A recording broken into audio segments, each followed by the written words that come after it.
What's up, guys? This is Linus, the Taiwanese who teach Chinese online. Do you want to know more about Chinese proverbs? If you do, this video is made especially for you. Every time, I will introduce a proverb and tell the story behind it in Chinese with English subtitles. I know you can't wait. Let's just get started. 今天的成语 Today's proverb. 今天的成语是画蛇添足。画蛇添足，画蛇添足。画的意思是 to draw， 蛇的意思是 snake， 添的意思是 to add， 足的意思是 foot。成语故事 The story behind the proverb。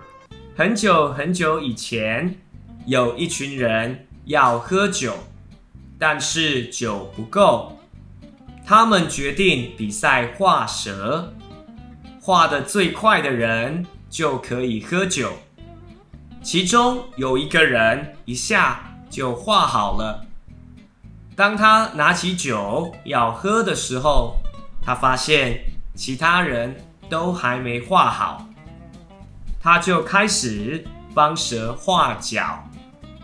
这个时候，另外一个人画好了，他把酒抢了过来，说：“蛇又没有脚，你为什么要帮他画脚呢？”说完，他就把酒喝完了。成语解释 The meaning of the proverb。 这个成语字面上的意思是画蛇还帮蛇画脚，它是用来比喻多做了没意义的事。成语例句 Example sentences of the proverb。 因为你的画蛇添足，我们赶不上飞机了。开会时说话简单清楚就好，不要画蛇添足。这件事已经很圆满了，不用我再画蛇添足。